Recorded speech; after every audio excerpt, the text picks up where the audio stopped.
Hey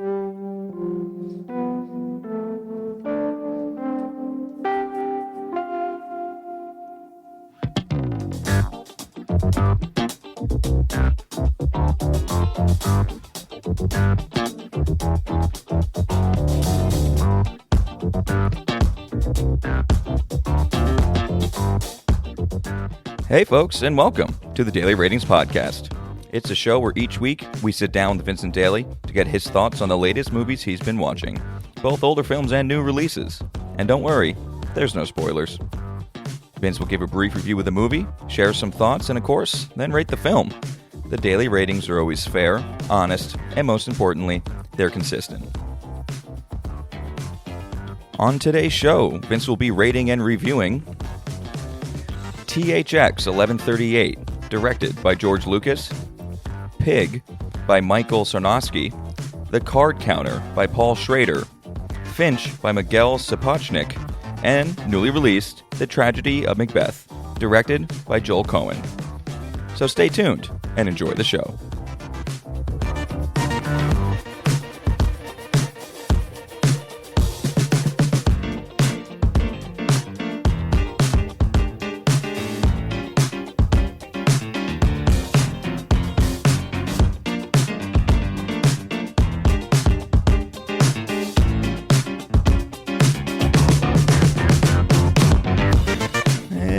Mr. Vincent Daly, how we doing, buddy? Tommy boy, how's it going? It's going real well. It's going real well. How was your week of movies, man? The week of movies was good. I spent some time in Apple TV, Apple Plus. That was a nightmare to navigate, but excited to talk about nearly all of these movies. Had a very good watching week. There was nothing too terrible, which is always a plus.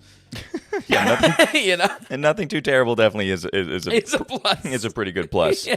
Well, let's start pretty far back here. We're in 1971, very early George Lucas. Yes. And let's start it off right away. This is THX 1138. Yes. So I am, as you know, Tom, but for folks at home, a massive science fiction fan, and wanted to give some background to the man himself, George Lucas.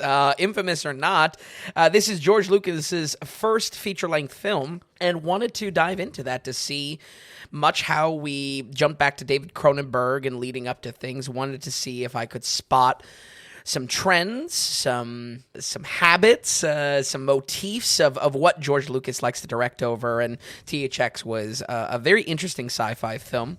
A favorite of mine, Lalo Schifrin, is doing the score on this. I would say, I don't know, Lalo definitely is the most notable part of the Dirty Harry series that I really enjoyed his work on that, but unfortunately, I don't think there's much flavor of him in the soundtrack. Could be wrong as far as his style of creating a fun environment, but this is a very specific type of sci-fi movie, being that type of post-apocalyptic, far future, new type of society that was so hot in the early 70s and late 70s and kind of all the way through, that marks sci-fi of the time. Okay. We have Robert Duvall playing our main lead. He is THX 1138. And really, my best way of describing this film is this would be a man against a future society bent on control. A little bit about the movie, and I'll get into the story itself. There is a director's cut that is now the primary way of viewing this film. And along with that director's cut, we have the infamous George Lucas edits, that he goes back and changes his films, like we have in the Star Wars sagas. That is adding CGI.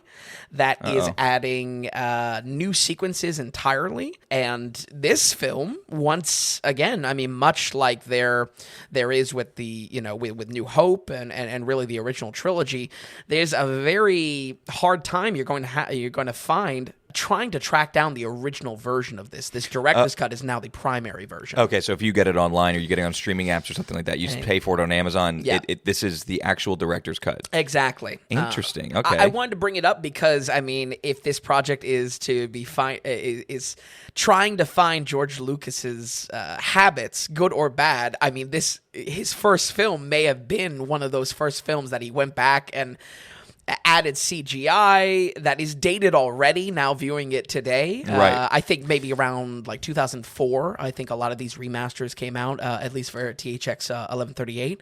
So it was done. So that's when George Lucas went back to the film. I believe so, and certainly feels like a lot of early 2000s CGI. There's a racing sequence in this specifically that is not in the original cut in the movie. Really? Not bad for the energy it gives to the movie, but again, just marks Lucas's terrible, terrible habit of going back and can't let things sit. He needs to add in new effects. He needs to add in CGI, and I found it fascinating that it doesn't stop at Star Wars. I mean, I'm going to be watching American Graffiti pretty soon, and I don't know if he's going to do it there too, you know. So did you watch both versions, or what version were you stuck with? Like, does he have so much power over his film still that, like, you know, he goes back? I mean, over 30 years later and doesn't edit on the movie, and that's really the only one available? Yeah, the director's cut was the one I watched primarily. I did go back to just online and trying to see comparisons of where these edits are new. I was pretty sure where to catch them. Again, certain sequences are entirely CGI and, like, obviously not part of 71 in this film production. But when it comes to some of the good edits is that there are sometimes some better cuts. Specifically in this film, there are cutaways to a ticking clock that is very stylized and I think fits well. The reason why I wanted to bring this up is, again, almost hysterically so, that George Lucas cannot leave his own films alone and feels he needs to go through them and de-age them, where in actuality they make them more aged than ever. And it's no better shown in that racing sequence of this film. Let me talk a little bit more about the sci-fi itself, though. This is a dystopian utopia. This is definitely of the type of world of Logan's Run or the later half of Boy and His Dog, and clearly was very all the rage before we have a used sci-fi aesthetic in, you know, later 70s with Star Wars. This is basically a sci-fi in the vein of, let's take a pretty, you know, utopian Star Trek and let's make it a dystopian world. And that's the type of sci-fi we have here.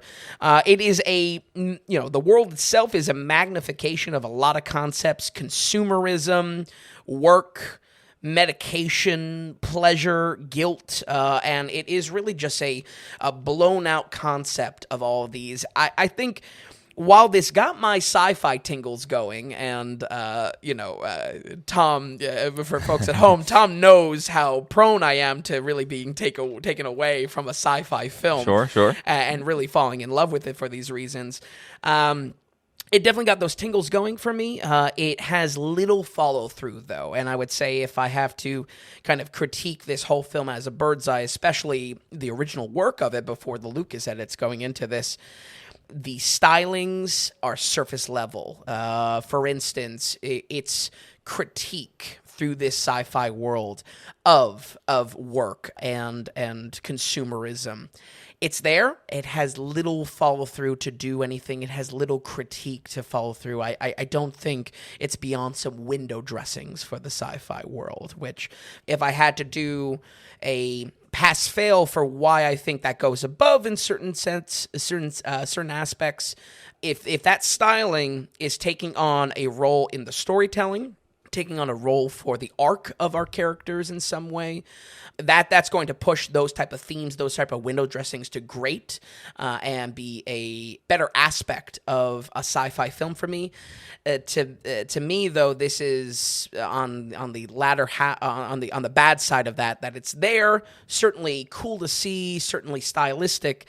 Not much follow through on what these themes actually mean beyond that sci-fi window dressing. Okay. That makes sense. Mm-hmm, absolutely. Yeah. So when it comes to Robert Duvall, though, performances are good. I think if I really wanted to be critical, I would say it's passable. By the nature of our characters, they're in this dystopian kind of world that is heavily controlled, heavily monitored by robotic police force and state-run kind of control. The forbidden nature of how our characters interact is is pretty out there. I don't think it's bad per se, but if there's a reason where we maybe get a little plain or a little bit of a dull performance from Robert Duvall and some other characters on screen, it's because they're fitting into the role. So I would say it's passable, and but no real standout to that. So when it comes to some highlights of the film, there are some really cool sequences that we go into that are spent time on how this world works, how this particular science fiction this society is operating. And one notable section is a prison sequence, which I think was the highlight of the entire movie for me, because it's very breathtaking. It's very abstract. They're stuck in a void, and how this is portrayed on screen with actors, with sets in 1971. It was probably the best part about what I liked about the film, are the concepts at play. They don't go deeper. They are very skin deep, unfortunately, and I feel that's where this movie kind of just becomes fun for me, a good watch for someone that loves science fiction, especially older science fiction, but not something that I'm saying, oh, wow, no, that's a landmark film or something like that. So, but like I said, I was mostly interested in what does George Lucas's first film look like? And I can't say I was disappointed. We see his love of goofy droids in this. We see his love of holograms, delivering dialogue and delivering lore and different story beats from it. And even, a high-tech chase sequence, it's very telling of what he wants to direct in 1971. But again, what he wants to edit about that experience in the 2000s when he's adding in the CGI. It's very funny that he circles around the same concepts that we see in Star Wars Episode 1 and the prequel trilogy when he goes back to the directing helm. So very interesting to kind of see that, and obviously that's affected by his edits that he's doing in 2000. Even though I think the sci-fi is there, he certainly has a serious vision over what this society is of Robert Duvall trying to escape out of this control and this state-run type of life that he has. A lot of things are introduced that are out there.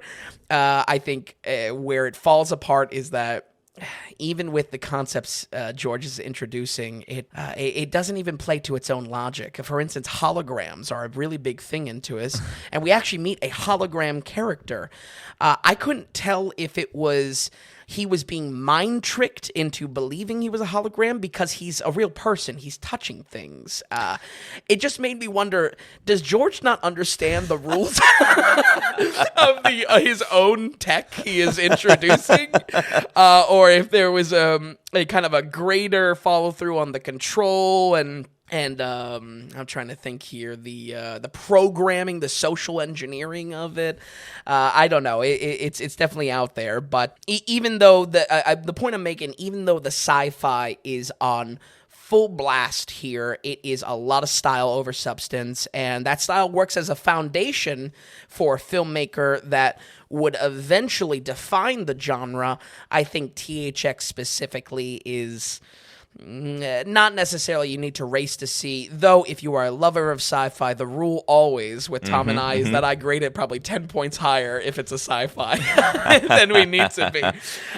We check when it comes to the daily ratings. We check it though. Yeah, we keep that in check. Exactly. But with that said, we will go ahead and give THX 1138 a 61. Oh, okay. 61, still good score. By all means, a good movie. Just a lot of style, not too much substance and follow through. So, do you think with out the special effects, and then we still just had the original version that's the version that everyone had? Does the adding of poor effects make it a lesser movie, or it just It's tough. It's tough. I wonder if you actually saw the original, and that's what's available for the people. If it actually is a better movie, because it's not messed with. You know what I mean? I'm of two minds on it, because we can kick and scream and try to get the old version of it, but is that really ever going to happen? So there's almost a practicality to, hey, this is the version we have to deal with. It's true, yeah. I just think it is ultimately a slight against the film, because this racing sequence. It's entirely CGI, and the CGI is dated already. It looks bad. Bad, yeah. So this de-agifying that he's obsessed with his films. What is he in another 20 years going to go back? He's going to go back. Yeah, I mean, this is a vicious cycle, and I think it plays into that greater conversation that is around Lucas. That don't touch your art. Your art is fine, when you produce it. Let it age the way it ages. Exactly. The way it ages. Yeah, Exactly. absolutely. And I'll say, as far as the style of the sci-fi, the most interesting parts are the stuff that's created in 71. Again, this prison sequence is so abstract because clearly a limitation of how to relay these concepts he wants to get across. But, Okay. And again, 61. You can't leave it alone. No. And 61 has still got into that like good movie, kind of range and everything like that. 61%. But cool, THX. And also we have THX out of it, the sound, fidelity company, basically. Absolutely. Clearly inspired. Awesome. Okay, so I'm really excited for the next one because I have personally asked you to watch this one because it was getting some That's right. You were one in the corner for this. Okay, let's go. So this is directed by Michael Sarnowski. It was a 2021 release, but it's not really in theaters anymore. Right. It was kind of earlier 2021. This is Pig with Nicolas Cage. Some people are saying it's some of the best acting he's done. Vin, what do we have? Okay, so Pig is a movie that I had described to me as culinary John Wick, and that was a big turnoff for a while. Where did you get that from? One of my buddies described it that way, and yikes! Yeah, it was on the back burner for a while because of that reason. One, because I don't want to. I mean, I think John Wick is even among my own criticism probably over compared against, just because of its kind of revenge type of structure. That was a big factor in kind of limiting why this was on the back burner for so long, despite, I believe, a July release or something like that this year. So, and the point I want to get across, while that elevator pitch is kind of useful in describing this film, I think the best thing about this is that it has 3 very defined acts.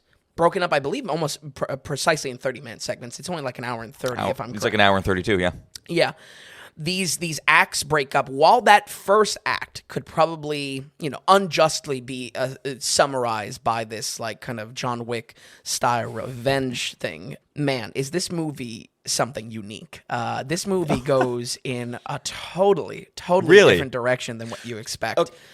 So how about this? Just in the beginning of it, while we started talking about it, what would your be 2 sentence on it? Instead of like the John Wick aspect, what would you say your 1 or 2 sentences of the movie would be if you had to sum it up? I think if I was to pitch this movie, it's like a revenge plot, but it ends up being more in the category of like a great culinary movie like The Big Night or something like that. Yeah, it's really out there. Okay. And where it goes, I mean, almost every act of these 3 acts evolves to something new and something greater for that reason too. It really has this because it's not like it's just going 180 and now it's a new movie in the second act. Oh, good. It's not act. Completely. Yeah, it really evolves on the themes and builds on these characters, and for that reason, it is something very, very unique and worth your time. Despite if you would hate Nick Cage or anything like that. I think Nick Cage plays something much more unique than what he's normally going for. I think a lot of buzz around this is how quiet, how reserved he is, and oddly enough, I think it's probably a Nick Cage I want to see more of, though it probably could be played out of him being very reserved and almost not acting. It's almost face acting. It's body language acting rather than dialogue. He's a little bit more muted. Exactly. Like, do we have a Nick Cage freak out? No, I don't. No, yeah, we don't really have a Nick Cage freak out. Yeah. So he's a little bit more muted as far as his animations and everything like that. But this is like, this sounds like we have good acting Nick Cage. Yeah, we have. I mean, maybe finally, or the return of good acting Nick Cage. But yeah, It's peppered throughout. We Yeah, had yeah. Mandy a few years ago. And I'm glad you bring up Mandy because I think it's on the caliber of Mandy, but that's a bad comparison because Mandy, he has a very much of a Nick Cage freak out in it. Yes, you know and what I mean? what a ride. wild movie, Right. like wild movie that Pig is. has like 10 times more heart than Mandy. You know, it is a really personal, emotional story. Okay, for cool. it. So, basically, the summary here of what we're doing with our characters is Nick Cage plays a man that has a stolen truffle pig, and slowly as this film unravels in this 3-act structure, we have a deep dive into the Portland culinary underworld, and That's awesome. it really is awesome. It's a dynamite. It's a great Really? experience. Really? Yeah. Oh, you kept this from me. You watched it. You did. Folks, and I'm getting this for the first time too. We don't. Oh my God. As far as let's talk about more of Nick Cage subtle acting. I think it's solid performance. I think he's good because we don't have a freak out. I was almost waiting on the edge of my seat for the freak out the whole time, but we don't get that. And that's where my note kind of comes in, is that it's Mandy quality, but without the craziness, as far as a recent comparison. If anything, I would almost compare this to his performance in Leaving Las Vegas, that he's really almost method acting in the sense that he's diving into his character and specifically diving into the character's sadness. And that's what reminded me of Leaving Las Vegas. Oh, wow, okay. That. On the other hand, Alex Wolff, while he feels generic at first, to the point that I didn't even recognize him on screen, he really ends up being my favorite performance here. He brings a surprising amount to this sidekick role. Okay. And a surprising amount of depth to basically be our eyes, the audience's eyes, of how they're getting introduced to this underworld type of feel. The emotional beats, we're all along the ride with him, and he really does a great job. Of course, I think the biggest film, I mean, I could be wrong, I think Hereditary would be his biggest performance. Okay. But I'm really excited to see more from him, and he brought more than just the sidekick. It was not just the Nick Cage show like this movie is billed. He is an equal performance and really great of how they bounce off of each other. Oh, cool. Okay. Yeah. Really creative camera work. Tight on our characters. I would say it is a highlight because it follows movement in a very, very cool way. And if there's going to be any enjoyment of kind of building this as a revenge plot and then twisting it for the audience to be something else, it's in this camera work probably being a perfect match for an action film or some sort of fight choreography, but it's used in other creative ways to communicate sadness and grieving. We're just very close on our characters the entire time. It follows maybe even a little bit handy cam style, but really enjoyable and a super big highlight for me. I kept on saying throughout the entire film, I mean, this cinematography is fantastic. Awesome. But like I said, if I was to pitch the movie, when it appears to be a revenge plot, it ends up being a great culinary movie with a lot of heart. I mean, this possibly belongs in the great subgenre of food movies like The Big Night, because it may not be the most, revolutionary plot or something that, you say from the elevator pitch, oh, you got to see that. But in the execution of it, in the enjoyment of these characters, and specifically for Pig, the real emotional beats, the heart behind this film, it is something to make some time for. I think it totally comes off the screen and to you. Absolutely. Yeah. And maybe that relates to, hey, we're so close with these characters from the literal view of what's being portrayed on screen, but also how we get to know them so slowly. We're viewing a slow peeling of Nick Cage's character's life. And I mean, it really is, by the end, it has such heart and such a message to tell that I was just shocked that this movie even exists. I really, it really took me by surprise. I would say if there's a critique anywhere, it is in its pacing, just because if you are not hooked by that first act, you may kind of fall out with this movie. That said as well, if a culinary type of film, a film about food, is not your bag, then this as well maybe kind of falls a little bit probably to the back burner. But I would say where it goes into something that hops to the top of your watch list, Nick Cage. If you are a fan of Nick Cage, if you are a fan of Alex Wolff, right off the back, that is where you got to go with it. And on top of that as well, if you want to see possibly one of the films alongside Mandy that is going to be lauded as a Nick Cage revival or return to greatness for Nick Cage, Pig is going to hit the nail on the head for you because it really, really is a movie with a lot of heart, and I'm a strong believer that Nick Cage takes films and roles and acting gigs that he can get behind, and I can only imagine that the type of involvement in the grief of this film, in the emotional beats of this film, he was ecstatic to do, and he really portrays that on screen. So, wow. With that said, we're gonna go ahead and give Pig a 78. All right, 78. A very solid movie. Yeah, very solid movie, very solid score. I mean, I can't wait to watch it. I knew it had culinary aspects to it, but just for that, like if I'm in a mood for, like, I don't know, instead of throwing on the big night, because, you know, sometimes you just get in those moods. Sure. Like, let me watch a good culinary, something with like a good story, not super complex or anything like that.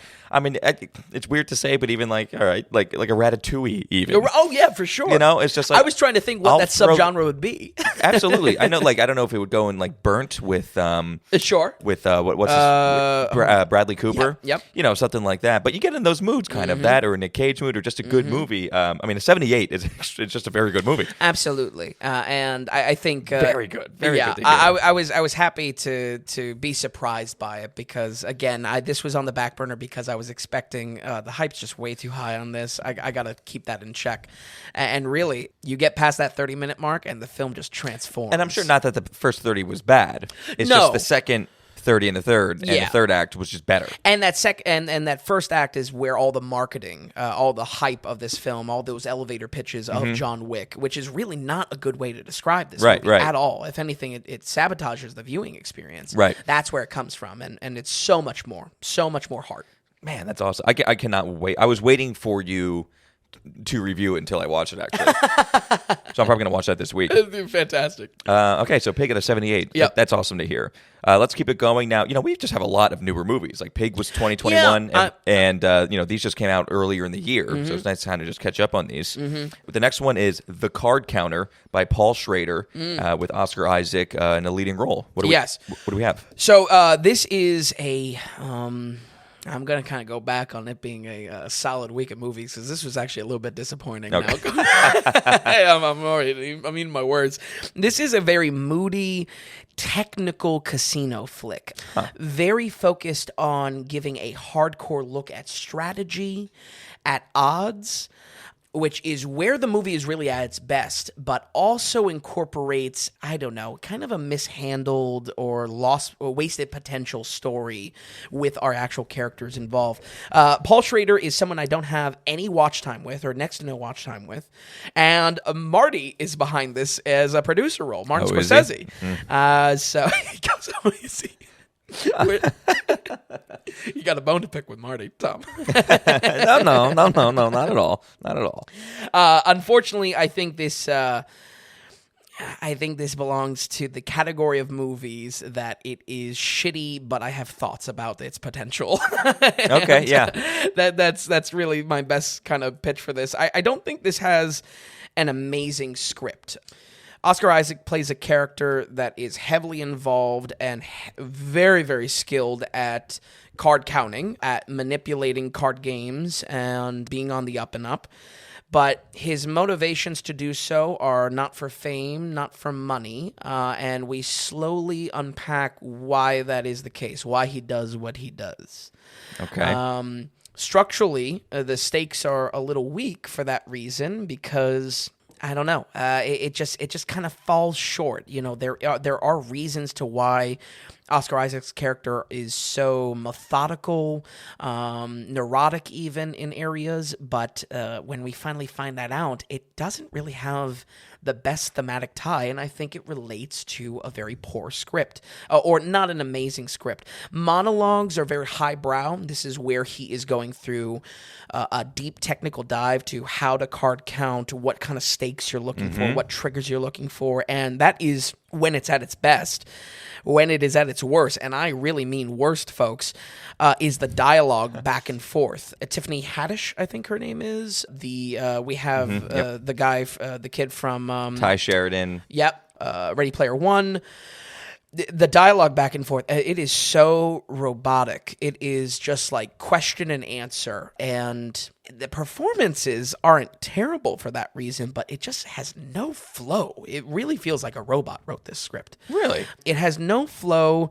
It's too much questioning, and that's where I want to stress. I don't think this is the problem of the actors' performances and the actresses' performances. It's just...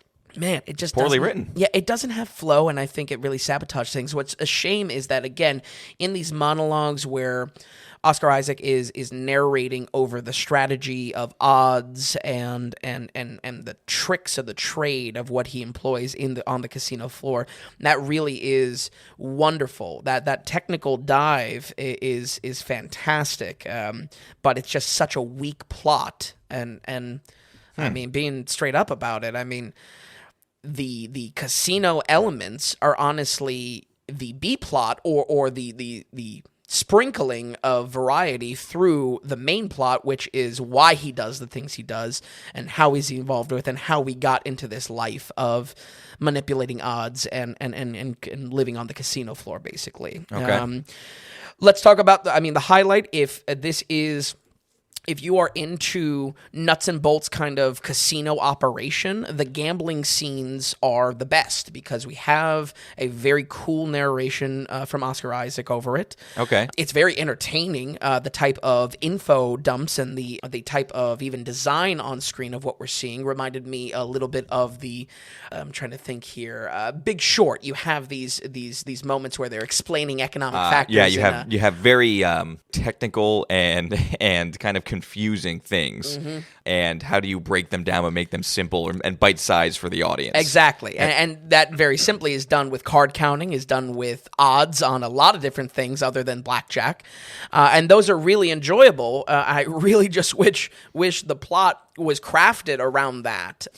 Granted, I mean, the plot goes in a unexpected direction around Willem Dafoe's character. He, I guess, kind of plays our antagonist, but even in how I'm talking about that, I mean, just the stakes are very weak, and it's a shame because the movie has moments that it shines and is almost constantly fighting to get away from those moments, and it really, that's a shame. Yeah, exactly. It's shooting itself in the foot the entire time. Exactly. Yeah. Okay. And I can't stress, throughout this whole time, I was interested in where this was potentially going. I was interested in Oscar Isaac's character and why he is so particular and why he is so detail driven. But yeah, I mean, the answers and what unfolds, the best description, it is just weak.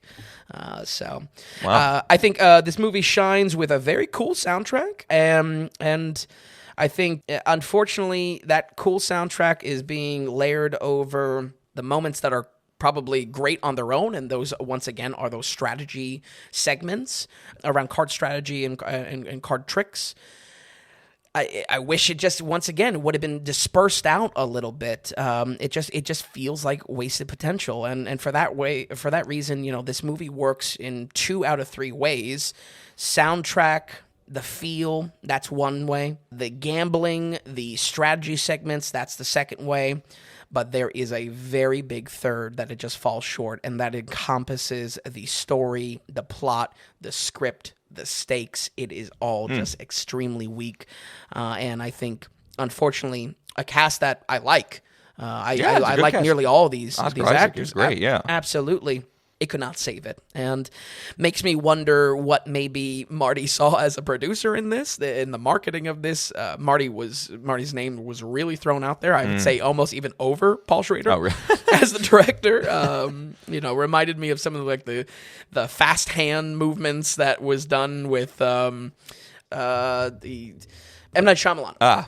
A lot of the fast hand movements that was done with M. Night Shyamalan's movies that he was not even credited in the marketing material as the director. So I don't know. Had me scratching my head, but it's a shame because the movie has a lot of style. It just no follow through and very weak. With that said, we won't bleed it out anymore. We're gonna go ahead and give the card counter a meddling 44. Ooh, yeah, 44, not very good. Mm-hmm. Something. This reminds me of, there is just a slew of these, of the kind of these gambling or poker-related movies that are just super mediocre. This is one. You have the one with Mark Wahlberg, The Gambler. There's 21 with Kevin Spacey. That's about card counting. And I think one good one that people kind of is Rounders. True. With Matt Damon. It'd be interesting to maybe put a compilation like that. But they all seem to be there's a lot of hit and misses kind of, or potential good, but just I don't know. It falls flat, I guess. Yeah, and I mean,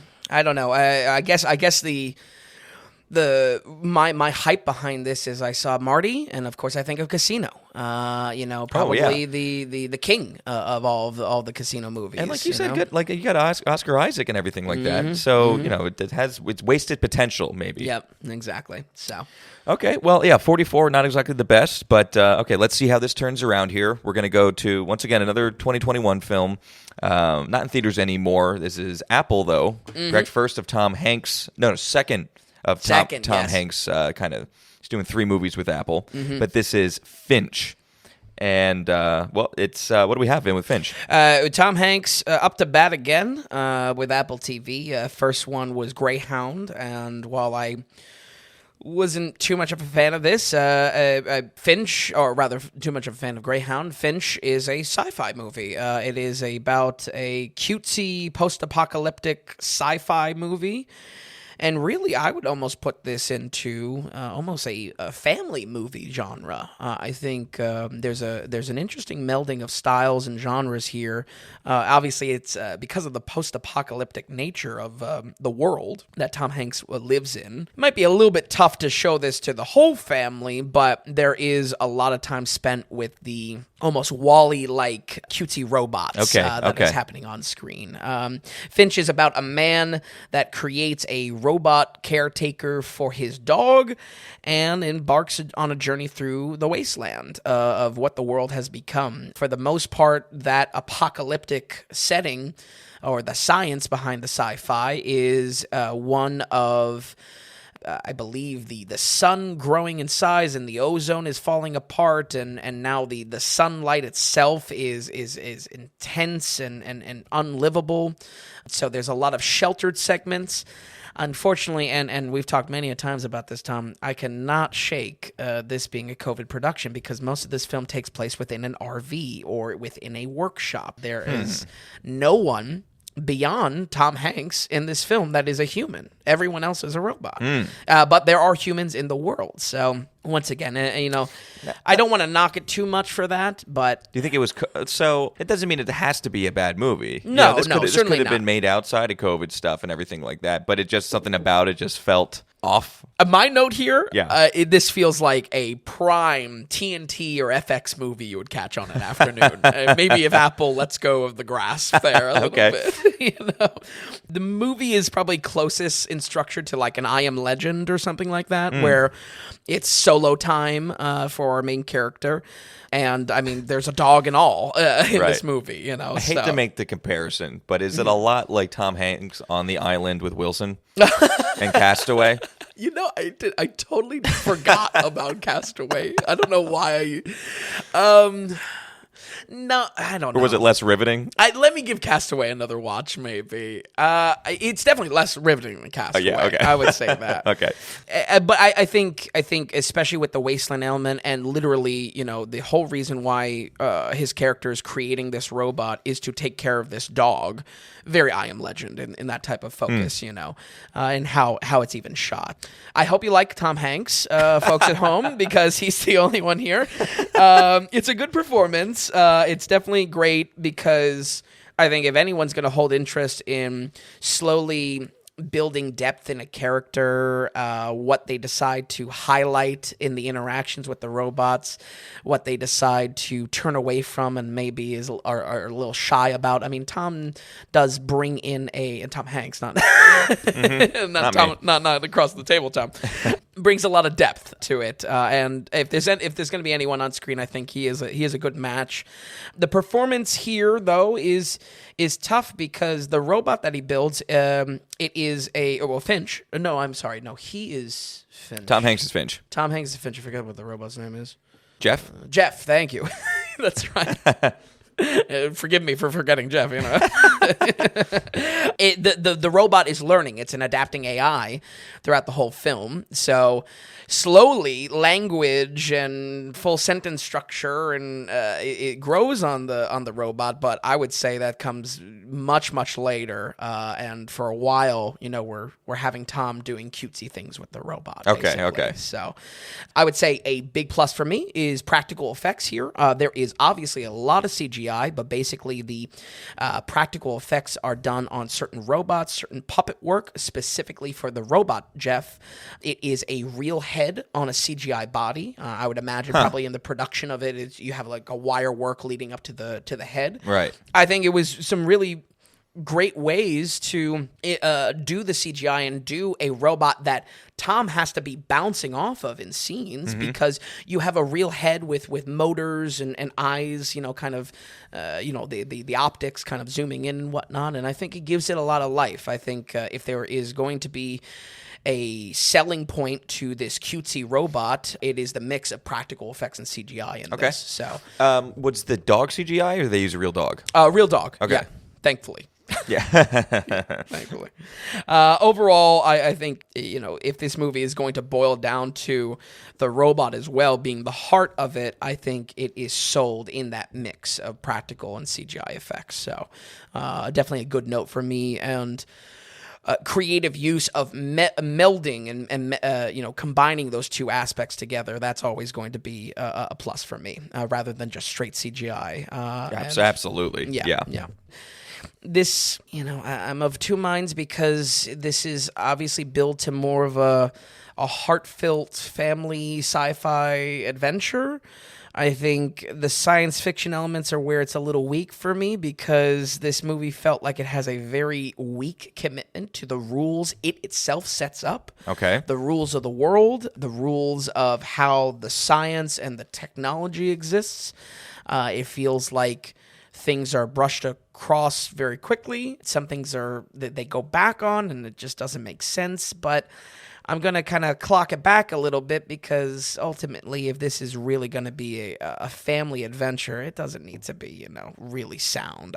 Right. My criticism lies in, if you're going to introduce your own problems, your own problem solving within the script, within the world, and then be weak on the commitment to the own rules that you set down. It for me, it makes me turn my brain off. Where that's not what I want out of any kind of sci-fi, family friendly or not, or any film where you walk away and it's just like, what are the rules here? Exactly. I'll never forget.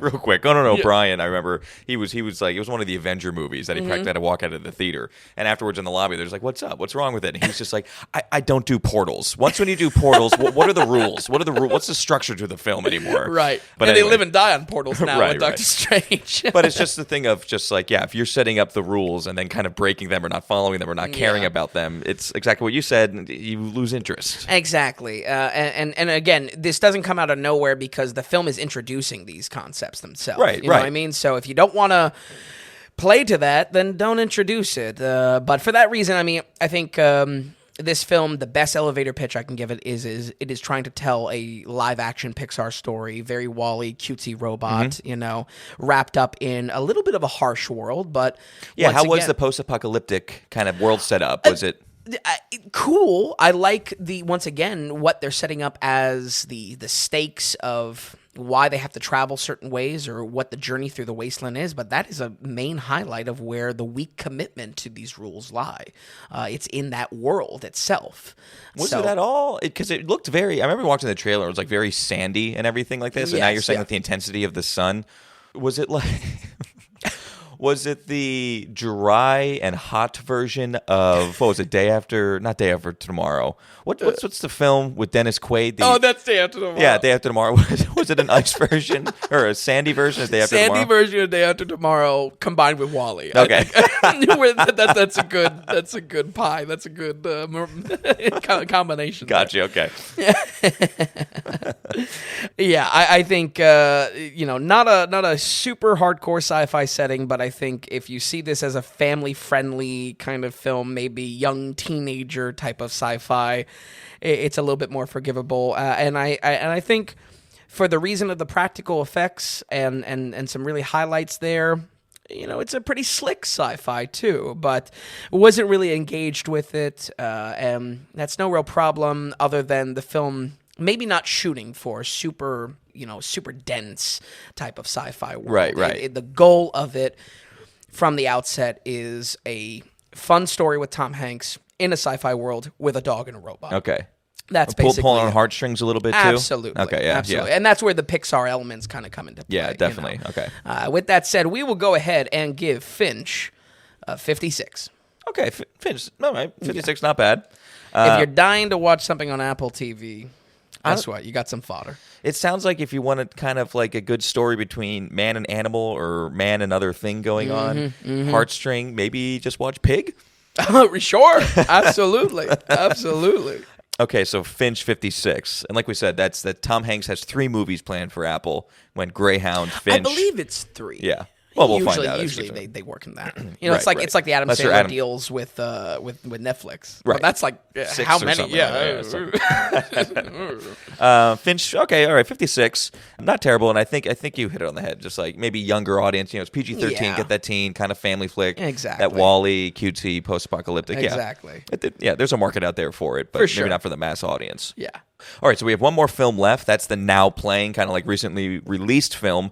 We're going to go ahead and quick do our producer segment here, though, and we just want to remind everybody, we don't look at you as listeners. We look at you as producers, and you producers out there that help, that donate to the podcast and help it really keep going. Vin and I host the show. You all help produce it. And you can do that by going to thedailyratings.com. You go to that donations button at the top, and then you can donate whatever amount of value you feel you received from us. So we call it kind of, we didn't coin the term. It's a value for value model. And are you getting value from this? Are you checking into the website, listening to the podcast? Is it better than Rotten Tomatoes or Metacritic and IMDb and things like that? You know what I mean?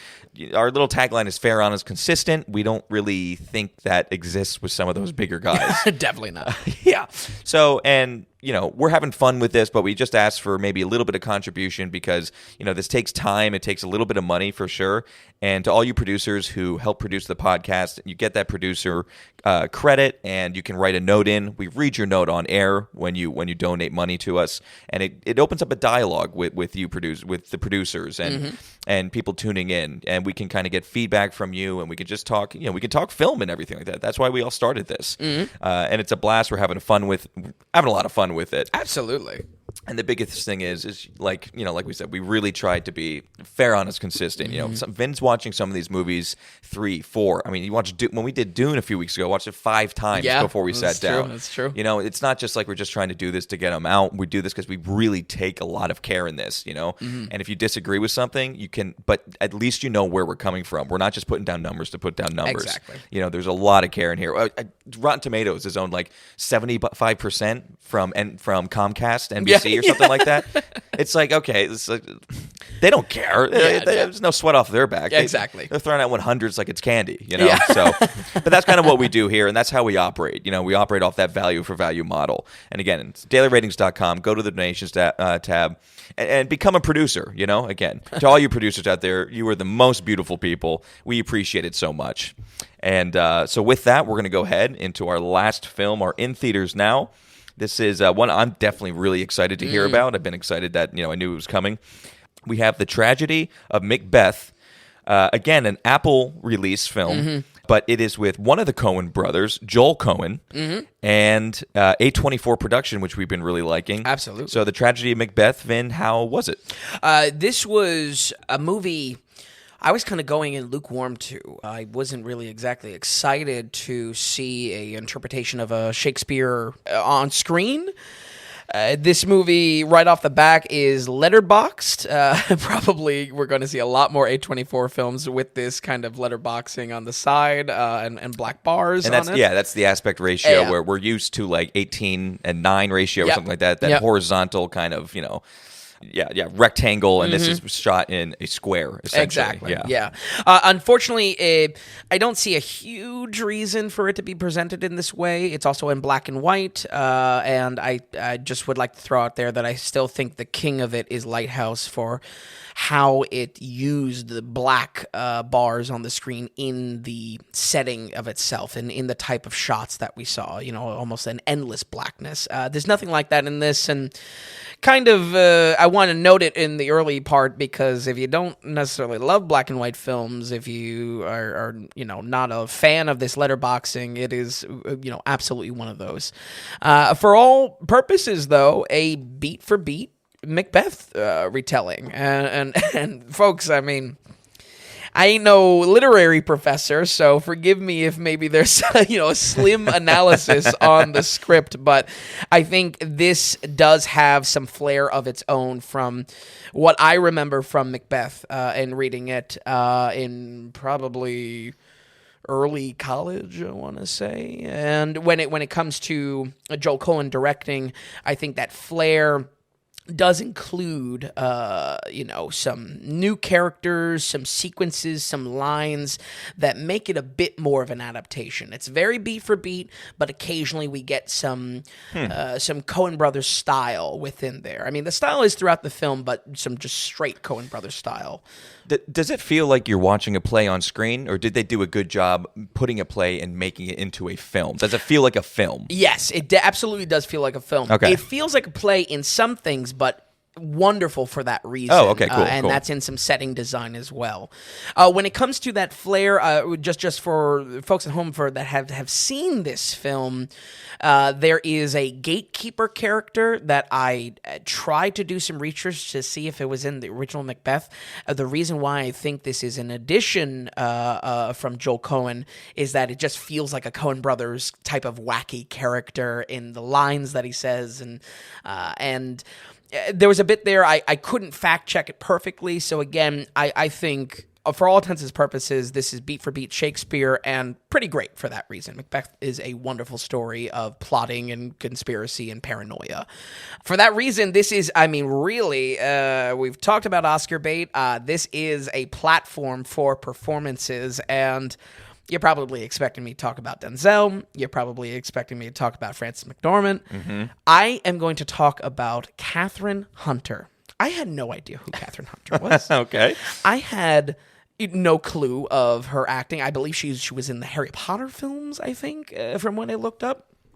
It is a 10 out of 10 performance. She plays the witches, which typically in Macbeth is portrayed by 3 separate witches, but she plays one single person that kind of snaps to different personalities. Okay. There is a 10 out of 10 physical performance as far as like body language and body contortion. Okay. The creepiness, obviously her face is her face, but the lines on her face, the makeup work, it is hypnotizing on screen. She was the best part, and obviously, for the nature of this being, a retelling of Macbeth, you can't really add more sequences with the witches. It's really just pretty much in the beginning and halfway through to fuel things further. Man, I was dying for some more screen time on her. Wow, I would be very cool. Very surprised if she does not pick up a nomination for Best Supporting, even as small as this role was. So not a lot of minutes on screen. No. But captivating nonetheless. Captivating, and again, both a physical and I mean, just an amazing performance. So cool, so twisted, and that it really encompasses where I see this film as basically growing from, okay, this is Macbeth on screen, to a creative interpretation, because this is traditionally 3 characters. This is now just 1 character on screen. Something creative and something more of an adaptation is being done there. So very happy to see, and I really had to give some praise because it was amazing. Wow, that's awesome to hear. Denzel, of course, plays Macbeth. Is not bad. I would by no means say this is a bad performance, but I'm not sure it's great. My note here is Oscar nod, but not win. I think he's very quiet in the beginning, and you're kind of scratching your head of when is Denzel going to be Denzel. Okay. And when finally the paranoia of, really that consumes the story of Macbeth, we get some good freakouts there. We get some very aggressive performances from Denzel, but I don't know. I wasn't in love with it. I don't think it was pushing him beyond what he normally does. It was just Denzel doing Shakespeare, which I don't think is a bad thing at all. But I didn't think it was hugely creative, and if anything, pulls back from adaptation to just beat for beat Shakespeare. Does that make sense? Yeah, no, absolutely. And it could have been overshadowed by some of the other performances too, really. Absolutely. Absolutely. Like how was Frances McDormand, who we just love. A very big role in Lady Macbeth. I think she's leaning more into the initial evil and ambition in the character, which is great. I would say for both of them on screen, what's the best part about it is that they have this build into madness, and it's great to see on screen them go from acting in one way, acting normal, if you will, and then as the pressure builds behind the screen, seeing them crack in very different ways for the characters. Sure. How they break down, how they're dealing with the stress, and how they're dealing with the paranoia of the story. The film set work, if there is anything that is worth your time to watch, it is how the setting is portrayed. We go back to what you were saying, Tom, with, did this just feel like a play on screen? Mm-hmm. Yes, because the set work is so minimalist, so barren, almost unusually barren, almost dreamlike, but it's because of the execution of how much they commit to this style. It evolves into something much more, and I mean, I would say the set work, the prop design, the minimalism of how we see our characters interact. Not only is it my favorite part, it really does take a storytelling into itself. It works, huh? As for instance, as Denzel is going into, he's succumbing to the madness of his actions. More and more, we see elongated corridors. We see spiraling, buttresses and stonework. There's nothing on the walls. There's no paintings. It feels like a minimalist painting, but it really does tell such a story because you can definitely see this setting as a character in its own, or at least a definition of our characters and what they're going through mentally. Really top-notch work. It is great to watch. Yeah, because talk about how poorly, how easy it is to make that look bad. Mm-hmm. Yeah, it's so easy to look at a boring movie when you're looking at, just a square black and white box, and then you have extremely bland or boring set. Exactly. It's almost like a making of, you're making it hard for yourself. Yep. But, of course, when you have a Coen brother behind the camera, it's just, it could be magic. It's great. And I think you really hit the nail on the head there, because this minimalism, I think if anything, it really flirts the line with just, this is a play on screen or something like that. But I'm telling you, the camera work in combination with this minimalism, it tells a story and it defines our characters. If there is a reason why I would say, wow, this is a Macbeth adaptation that carves out a spot of its own among, potentially any other, Shakespeare put on screen, it is in that set design, and I can't stress enough. It was really a huge highlight for me because I was paying attention to it at first and saying, All right. Well, why is this castle feel like a Russian brutalist architecture? It's very odd. I'm telling you, it is a standout of its style and what it does for our interpretation, our digesting of this story. It really does a great job. That's awesome to hear. I think through that visual design, it pushes this film to be great. And once again, like I said a moment ago, even my lack of excitement coming into this film, I said, all right, is this really going to be, do I really have to watch Macbeth being played out again? Is it really going to be that breathtaking? The combination of roles and how we're, kind of consuming this story visually, it carves out a spot for itself among other Shakespeare on screen. Just so much out there. Yeah, exactly. And play work. I mean, yeah. Exactly. And I think, again, I don't want to lean too much into if some characters or some lines are, new, introduced by Joel Cohen, if it's not just a beat for beat, I don't want to lean too much into that because I wasn't able to fact check it, especially with the amount of movies I was watching this week. Sure. But I think that in combination with that, potentially really makes this a unique experience for something that is really an age-old tale. So we're going to go ahead and give The Tragedy of Macbeth an 83. Ooh, solid as they wow. come. Solid as they come. That's really good. Absolutely. I wasn't expecting that to be that good. I'm telling you, and a lot of that it's pushed by set work and Catherine Hunter alone. I'm telling you, give it a watch. It was a great time. Give it a watch. Absolutely at 83. That is so good to hear. Again, wasn't expecting it to be quite that good. I do have a question about the black and white. So, when The Lighthouse, when it's black and white, it was shot in a way where it looks like the film could have been made in the 40s or 50s. Oh, sure, yeah. Did the black and white, with the image quality, was it sharp? You know what I mean? Was it very almost like sharp. So it was very good, like almost, I don't know if it was digital or film, but it had a very crispness to it. It looked like absolutely. It looked like a new film, but just boom, blend. It was turned to black and white. Absolutely. Okay. And I think the credit on the Lighthouse side is where the darks and the black colors bleed into the screen that is cut off, and that probably plays into that filming style. And, Right. And that still gets the crown for me for the best of these letterboxes because it plays into the madness of those characters. Yes, okay. So maybe something to revisit because clearly a lot of films are attaching on to this new type of ratio style. Yeah, they are, but yeah, and that's why I wanted to make a distinction of the quality of the film itself, or picture quality itself. Yeah, because there is a difference there as well. Wow. Okay.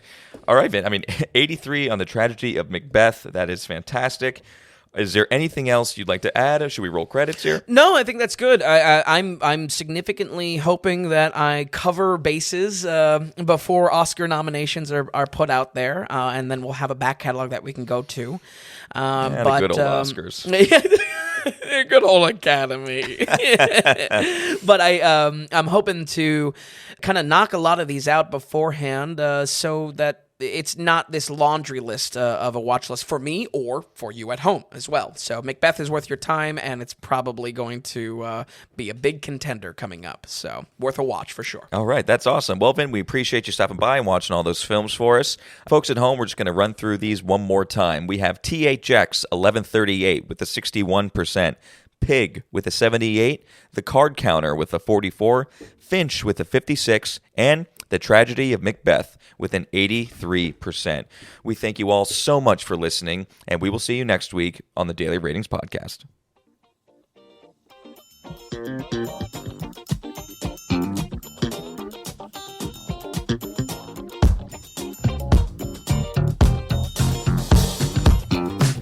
If you enjoyed the podcast, if you would, give us a good rating, or tell a friend about us.